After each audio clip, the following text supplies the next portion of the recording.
Similar to In the Mouth of Madness and American Psycho, Jacob's Ladder deals with skewed realities, hallucinations, and questioning what is real and what isn't.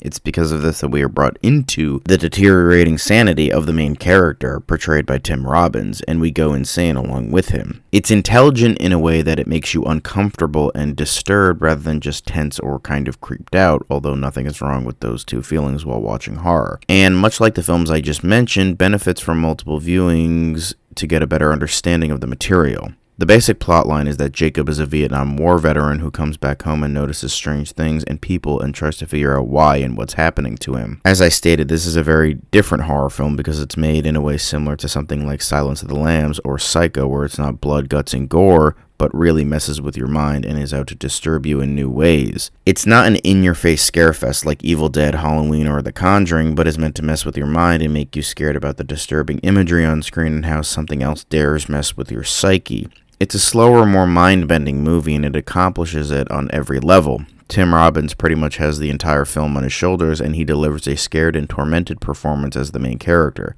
Not only does he have to deal with a skewed reality, but the death of his son, too. The tragedy of this character just builds and builds and builds until a great and mysterious ending. If you really want to be disturbed, I highly recommend you check this one out. When I originally watched the film, I liked it but didn't love it. When I was reading my initial review, I definitely overcompensated its positives to make up for the fact that I feel like I didn't love it as much as I did. However, much like I said in my previous review, this rewatch has made me appreciate the film much, much more.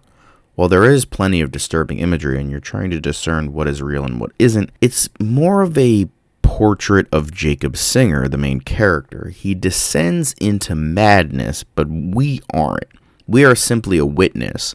While the audience, I feel, is frightened along with him, I don't think the audience was meant to feel the same things that Jacob feels. We simply see a man losing every facet of his mind with the psyche of someone who is already incredibly broken due to his PTSD. The performance from Tim Robbins is absolutely incredible. As I said, the movie is essentially on his shoulders, and he sells it magnificently. It's mainly through his painstaking expressions and mannerisms rather than his voice and dialogue. Personally, I do think it is Tim Robbins' best performance I've seen him in, as great as he is in Shawshank Redemption. Similar to American Psycho, despite being a film that was filmed in the late 80s and early 90s, it looks and feels like a film from the 1970s. I very much appreciated that aesthetic. It also addresses its themes of PTSD and war and distrusting the government and mental illness and grief in a very intriguing way.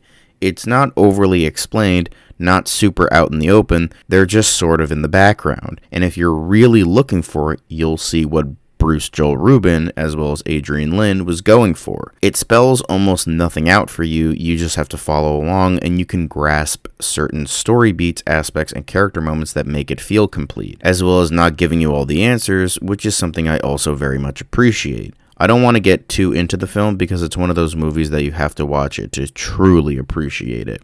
I will say, knowing nothing going in puts everything into context and perspective and made me appreciate it more, mainly with the ending and the editing. Overall, this is such a stupendous film. While I did like the film when I first watched it, I do fully appreciate what it did and what it was going for now having seen it again.